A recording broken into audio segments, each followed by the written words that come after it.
With less than 12 hours until the polls open in their extremely close race, President Barack Obama and former Governor Mitt Romney are storming through their final campaign push today in order to win every possible vote.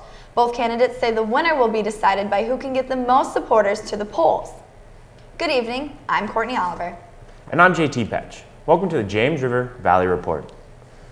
With the latest Gallup polls showing a slight uptick, the president's number, but still a neck-and-neck race, the final day schedule took the candidates where they believe the race will be determined.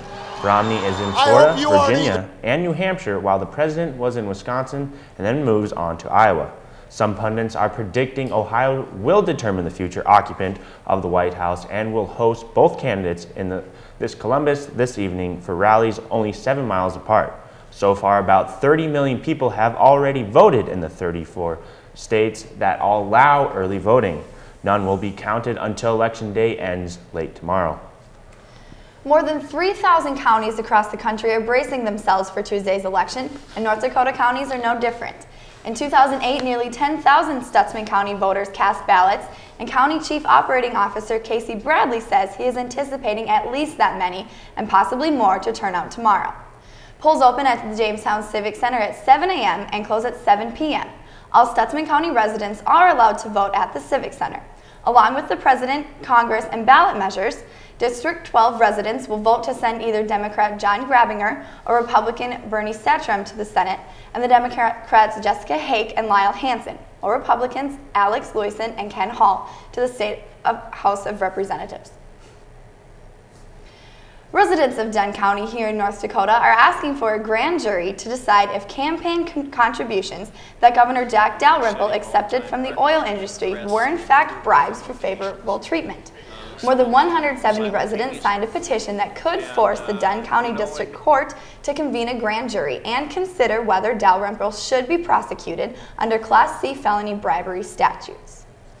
Enbridge Pipeline has made a proposal that would transport Bakken crude oil from North Dakota to Wisconsin, which would expand export capacity and increase market opportunities. Enbridge is in the early planning stages for the Sandpiper Pipeline, which could transport about 225,000 barrels per day, according to Community Relations Advisor Katie Hasager. If approved, the earliest it would be in service is late 2015 or early 2016. The pipeline would be Enbridge's largest project in North Dakota, but its size is not uncommon when compared to their projects across the nation. Officials are working with regulatory agencies in North Dakota, Minnesota, and Wisconsin to see what interest there is in the project. A Jamestown man is one of 3 people recently honored by the North Dakota State Genealogical Society. George Barron received the honor for his work in genealogy in Stutsman County. Barron has belonged to the James River Genealogy Club since 1991 and serves as vice president. His recent projects included reading tombstones in cemeteries of Stutsman County and collecting records on where people are buried. He has created books for each of the cemeteries, which can be obtained through a donation to the Genealogy Club. Barron now enters obituaries to the Jamestown Sun. Jury selection is underway in the trial of a Fargo surgeon accused of drugging his wife with a powerful anesthetic and sexually assaulting her. Dr. John Norberg is accused of having sexual relations with Dr. Alana Norberg after giving her propofol. John Norberg has pleaded not guilty to charges of gross sexual imposition and reckless endangerment. He faces up to life in prison if convicted. Lawyers say the case could last until Thanksgiving.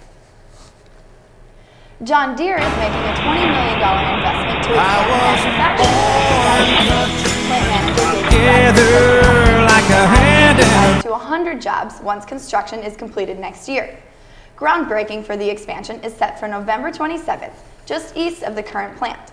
A portion of the money will come from the 1% Valley City sales tax used for economic development, property tax relief, and image enhancement. And when we return, we'll hear about weather from Jessica Gulseth.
World-renowned flutist and journalist Eugenia Zuckerman will be the first performance in the 2012-2013 Performing Arts Series at Jamestown College.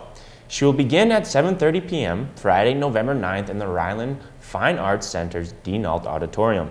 Zuckerman has performed as a soloist with many of the world's distinguished orchestras. Her career also includes distinguished works as an arts administrator, author, educator, internet entrepreneur, and journalist. Tickets are $15 and can be reserved through the box office or by emailing tickets@jc.edu. Well, Jessica, North Dakota comes through once again in its classic fashion. Weather is literally all over the place. You're right. Classic North Dakota. Snow and ice over the weekend, and today it's gone. Yep, right? Gone. Just weird. And that's kind of what we had last weekend too. It snowed over the weekend, and by Monday it was gone. Disappeared. Right. All right. So here's what you can expect. Tonight we'll start us off with a 40% chance of rain and a high of 34 degrees, just shy of the freezing point. Tomorrow the sun will be out with some wind from the northwest and a high near 42. The clouds will move in later in the evening, and the temperatures will drop to below freezing with a temperature of 27 degrees. Wednesday will be sunny with a high of 45 in the morning and afternoon, cooling down to 31 by night. Thursday, much like Wednesday, 43 degrees during the day and 30 for the night.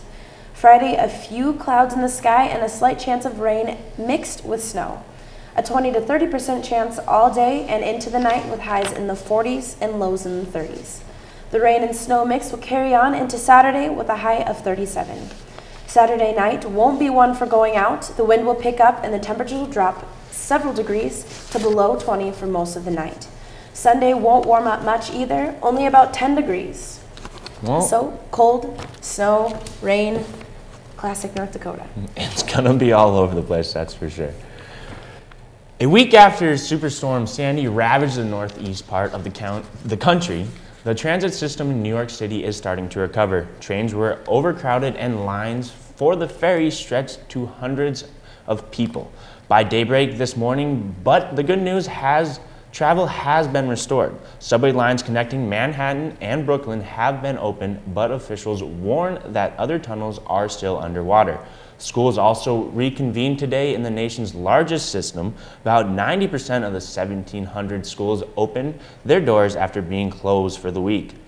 Though New York and New Jersey bore the brunt of Sandy's destruction, at its peak, the storm reached 1,000 miles across, killed more than 100 people in 10 states, knocked out power to over 8 million homes and businesses, and canceled nearly 20,000 flights. Damage has been estimated at $50 billion, making Sandy the second most expensive storm in U.S. history, behind Hurricane Katrina. New Yorkers are still waiting on basic necessities. When we come back, Josh Knutson has sports, and talking elephants in South Korea? Courtney Oliver has more after the break. Learning how to kickflip 6 stairs takes determination. So will getting into college. I've got what it takes. So do you. Turning to sports, the men's and women's cross-country teams ran in California this weekend and finished with a few national qualifiers. The men's and women's basketball teams were also out of state, playing in Iowa. Josh, can you tell us more? Well, Courtney, the Jimmy's men's soccer squad will play their first game of the AII tournament against University of Houston Victoria at California State University San Marco at San Marco, California. The Jimmies will open the tournament as the number 2 seed and would face off against the winner of the match between Ashford and California State University San Marco. The Jimmies women's soccer squad will begin their march for the NAIA tournament berth in the AII tournament Friday against Ashford. The winner of the conference tournament receives an automatic berth to the NAIA national tournament. Eleona Reyes and Samantha Goff qualified Saturday for the national cross-country meet in Vancouver, Washington on November 17th. At the Association of Independent Institutions qualifier meet in Escondido, California. On Saturday, Reyes placed 6th out of 50 and ran a personal best time of 17:47. Goff finished 13th and shattered her personal best time by 37 seconds with a time of 18:38. Jimmy's volleyball split a pair of matches over the weekend. The Jimmies lost in 3 straight sets Friday to Black Hill State 17-25, 21-25, 25-27. It was the third time this season the Jimmies had been swept in 3 straight sets. The Jimmies rebounded with a win against South Dakota Mines and Tech in 4 sets. The Jimmies finished the regular season with a 24-7 record and will begin play at the AII tournament against Valley City State University at 3 p.m. Friday in Mayville, North Dakota. The Jimmies men's basketball had a rough 2 games this weekend. In their first game, the Jimmies were blown out in an 83-56 loss to the number 7th ranked Northwestern. The game was close at halftime, but Northwestern outscored the Jimmies 47-23 in the second half. Aaron Steeman led the way for the Jimmies with a team-high 14 points and 7 rebounds. The Jimmies were blown by the 3rd-ranked Dordt College that included a 23-0 first-half run en route to a 95-64 victory. Mark Hogue led the Jimmies with 24 points during the loss. The Jimmies fell to 2-2. Jimmies men's wrestling kicked off their season Sunday at the Daktronics Open at South Dakota State University in Brookings, South Dakota. Freshman Dylan Kiefer was the lone Jimmy who placed during the event. He placed 4th at the 141 pounds after going 5-2 on the mat for the day. The Jimmies duel the University of Regina at 8 p.m. on Thursday at the Hansen Center before traveling to the Dakota Wesleyan Open in Mitchell, South Dakota on Saturday. The Jimmies women's basketball squad split a pair of games during the weekend on their road trip in Iowa. The Jimmies used a 7-0 run late in the game to defeat Dordt 66-62. Carly Jensen led the Jimmies with 17 points. The Jimmies were unable to keep up the momentum on Saturday as they were blown out by 3rd-ranked Northwestern 84-51. Freshman Jessica Buck led the Jimmies with 13 points. It was the Jimmies' first loss of the season as they fell to 3-1 after the weekend. In Escondido, California, the Jamestown College men's cross-country team placed 4th out of 5 full teams at the AII conference meet. Freshman Connor Doppler was the leading runner for most of the race for the Jimmies before being passed by David Londy in the final 400 meters. Londy finished in 26th place with a time of 28:29. Doppler's time was a career best for the 8,000 meters distance. He finished 27th with a time of 28:30. Spencer Camoni finished 29th with a time of 29:03. Joseph Jensen placed 33rd with a time of 30:24, and Scott Remick in the 34th position with a career best time of 30:27 rounded out the top 5 for the Jimmies. In NFL action, the Minnesota Vikings were unable to pull out a victory against the Seattle Seahawks Sunday, despite Adrian Peterson's 182 rushing yards and 2 touchdowns. Vikings quarterback Christian Ponder continued to struggle as he finished the game with just 63 passing yards. Adding insult to injury, Vikings wide receiver Percy Harvin suffered an ankle sprain during the 3rd quarter of the loss, although he was able to come back into the game. The Vikings say he'll be listed as day-to-day, and it's unknown whether he will miss any of the games. Thanks for the update, Josh. And before we go, an elephant in South Korea Zoo is using his trunk to pick up not only food, but also a human vocabulary. A 22-year-old Asian elephant at the Everland Zoo can reproduce 5 Korean words by tucking his trunk inside his mouth to create the sound, according to an international team of scientists. They say he may have started imitating human speech because he was lonely. And that's the James River Valley Report for this Monday, November 5th. For JT Petsch, Jessica Gulseth, and Josh Knutson, I'm Courtney Oliver. Thanks for joining us. Good night.